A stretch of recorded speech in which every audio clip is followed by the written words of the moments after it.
Alright, well, first I want to apologize for the wind. Okay, it's probably going to be pretty bad, but we're here today with my son-in-law Alex, and we're going to butcher his tree behind us. This is a flowering crabapple tree. We're going to top work it. Top working is when you graft a tree and you basically take the top and you change it over by grafting to another apple, or more than one. We're going to put at least 4 different varieties on here. First thing we have to do is cut some limbs off so that we can graft to the limbs that we have Honeycrisp available for grafting. We have McCowan. We have Shizuka. We have Smoothie. That's like Golden Delicious. Less rusty. Okay, Dayton. We have Cortland. Falling out of my hands here. We have Cortland. There's our Scarlet Surprise. Look at the other ones. These are Shizuka and Wealthy. Oh, Ember wanted Wealthy. Right, Ember? Some of the tools we're going to be using today. This is a pocket boy. It's a very fine knife. Very fine teeth on this. This is for small limbs. This kills fungus and bacteria on pruning shears and saws. This is supposed to work better than bleach, full-strength bleach, or other chemicals that people use. Usually people use bleach. These are the Fiskars I use, P52 or P552s from Lowe's. These have a leveraged grip, so when you squeeze these together, they roll, and that increases the force that you can get on the Fiskars, so that you can take off any limb that you can fit inside those jaws there. It rolls pretty good and a lot easier to clip than a regular shear set. Okay, so for grafting the limbs together, we'll use this grafting tape. It's paraffin tape. It's in a roll like this, 1 inch wide. And it's stretchable. Well, if it was warmer out here, it'd be more stretchable. But this thing you can stretch as you wrap it around the limbs. And I like this parafilm tape because once you get the graft secure, you don't have to remove this. You can just let the graft grow out right through it as you need. This is the grafting knife I use. It is actually a grafting knife. You buy it as a grafting knife. It has one flat edge, and it's only sharpened on one side so that it has one flat edge. This helps you to make a straight cut. The rounded piece here helps you to pull the bark away from a cut limb. So we'll show you when we're doing it how both the blade and the rounded piece is used.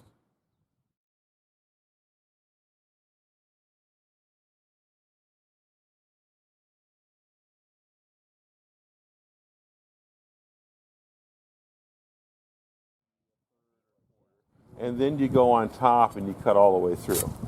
Okay? What you don't want is if you cut a limb, you just try to cut it from the top down. When you get to the bottom, the weight of it will just rip it off the tree and it'll peel the bark. You ever see a crack in the bark? This is called sun scald. When the sun is shining in the winter time, it warms the bark up on one side. It's when the tree's frozen, and a lot of times the bark will split. Okay? You can't really do anything up here in the upper limbs when it does that. You just hope it doesn't get too bad. If it happens on the bark down below, on the main trunk, you can paint this with white paint, latex paint. You see it's happened down there a couple times. Okay? And that will keep the temperature of the bark more even around the tree.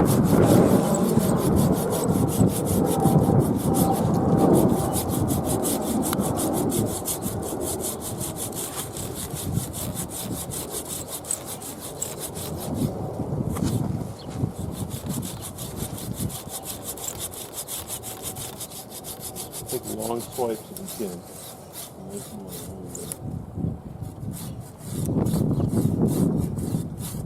How much for a boat? Where are you?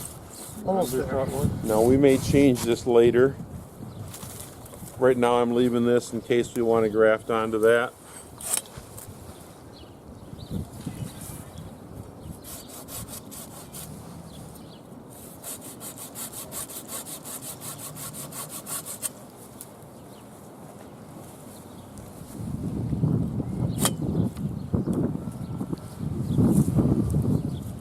Now this limb up here,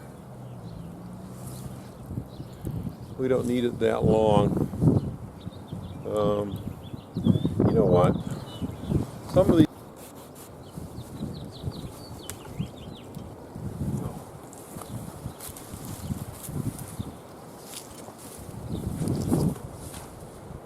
take a little while to heal, and if you don't leave something that's already growing good on it, at least the tree gets some nutrition in while the other ones are healing in and then ready to push something else. So we're going to leave one of them on here. I'm thinking it's not going to be a big one.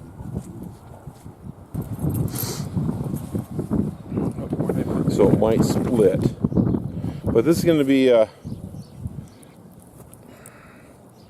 don't want it to split. And this is going to fit right inside like this. Now, if I just put one of them in like this, we have this big gap over here. So I'm actually going to put two of them in, just to close up that gap. And the one that grows best, we'll keep it, and the one that grows the weakest, we'll cut it off. Do you do two of the same type then? Two of the same type. We're going to...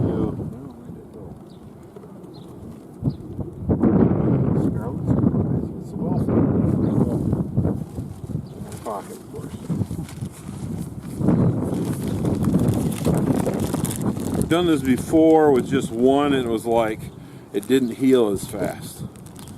So we're going to put two of them in there. Now they might be different diameters, so we have to make sure we put it in nice and deep.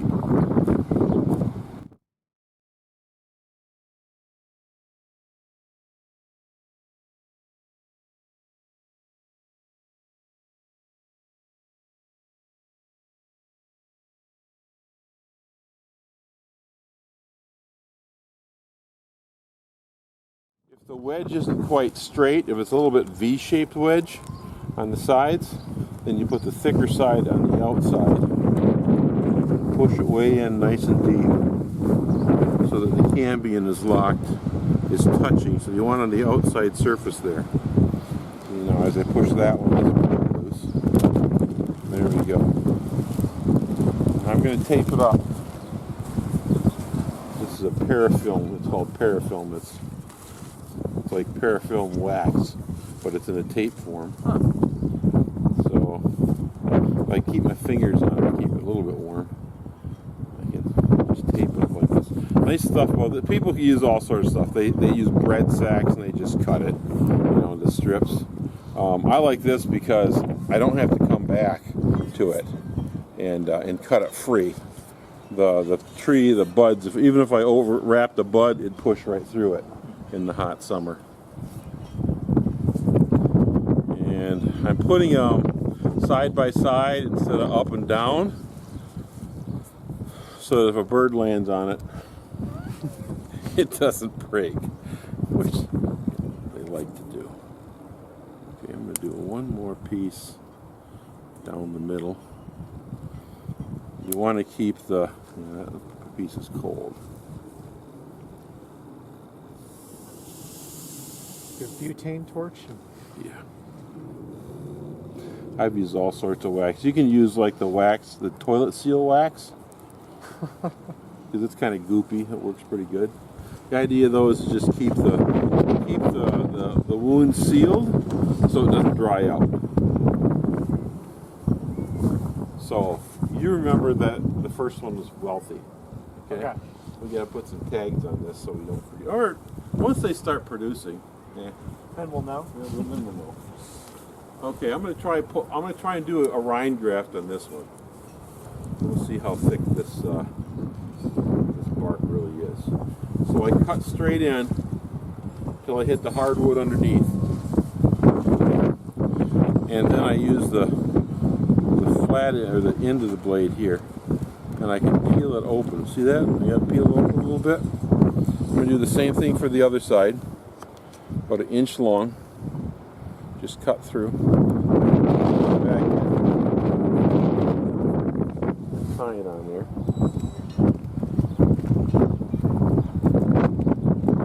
That one is going away. Chuck, would you put a foot on that thing? You got to cut it down flat.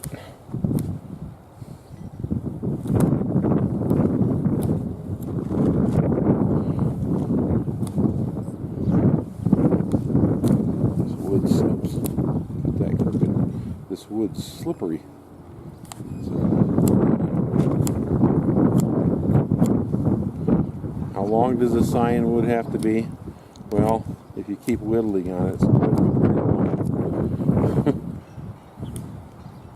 That's even better. I gotta get it flatter though.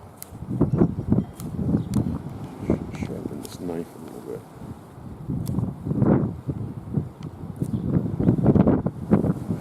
So I'm gonna say, wedge that right in underneath. You want the cambium. I have to go back in farther.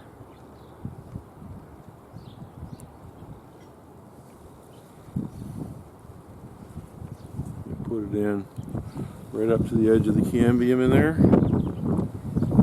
With this one. If you can get two nice clean swipes on this, that's the best thing. You don't want to be whittling it. You want it to be nice and flat. Those sides, like that brown stuff off. You want it nice and flat, so that when you put pressure on tape on there, it pulls that cambium back together, nice and tight. Because if it's not tight, it won't heal up.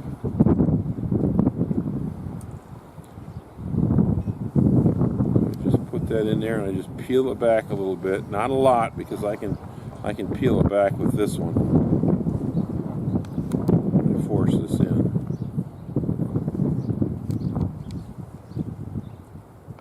I like how that's fitting. Let's try this side. We used to try this as a kid, not knowing how to do it. We'd drill a hole in the tree and just stick it in a branch in it, and it's like, no wonder it never worked. You got to have the living tissue touching living tissue. Okay, this will use a little more wax.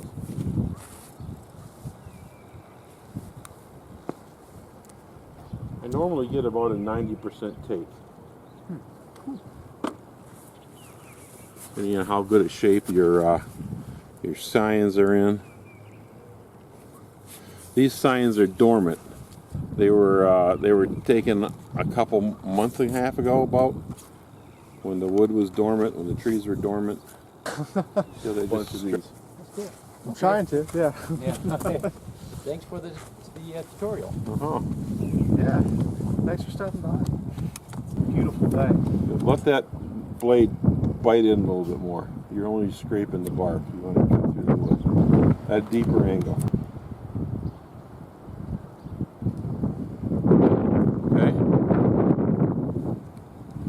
I'll put the whole blade in along there, like you did when you're cutting, straight in. Oh, okay, there you go.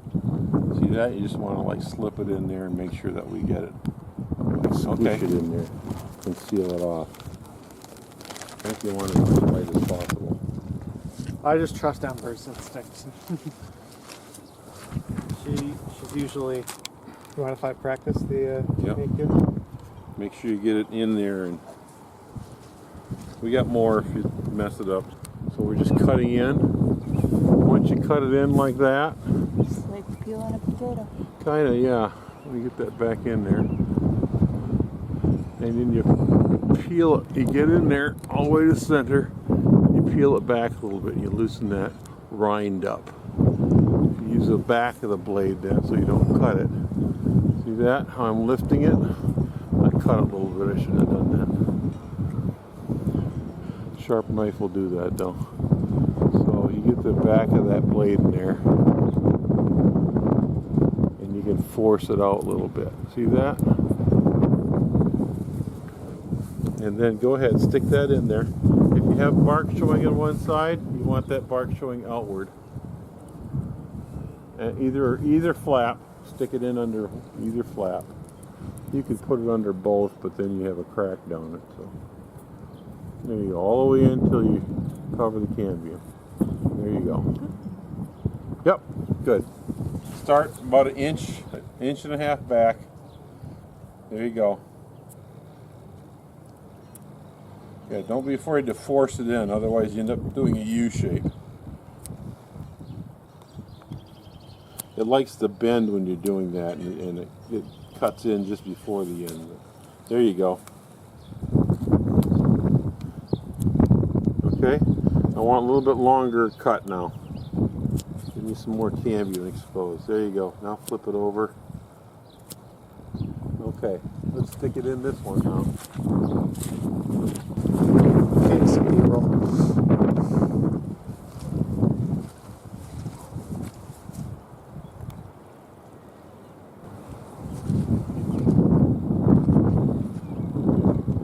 It's hard. You're gonna have to push harder than that. Get your palm of your hand behind it. There you go. Rock it back and forth. Okay. It's going now. Split.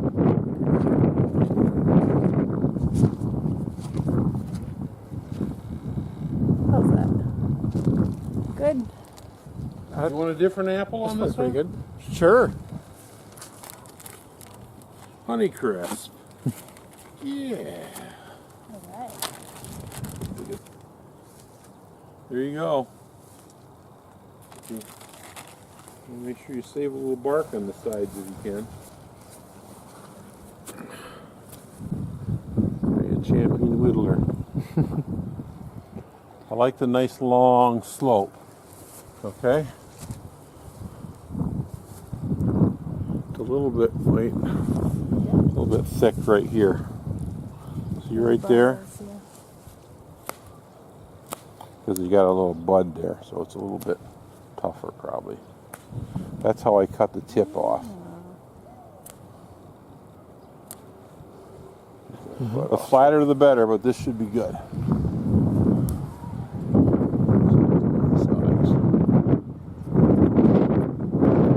Hold this for me so I don't cut myself.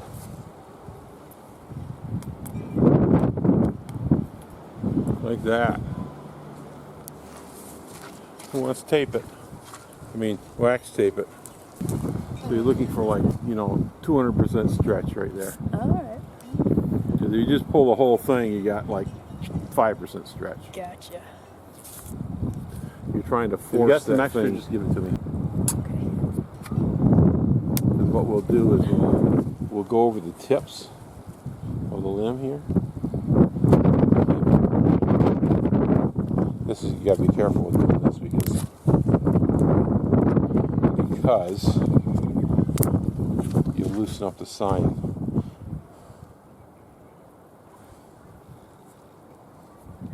So what is this achieving? This is keeping the tip of the branch from drying out. Okay.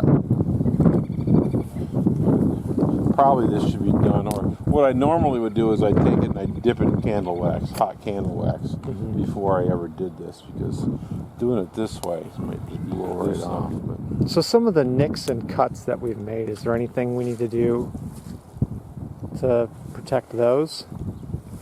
Like for instance, the branches that we've cut, or areas like this where the bark's come that'll out. heal over. Okay.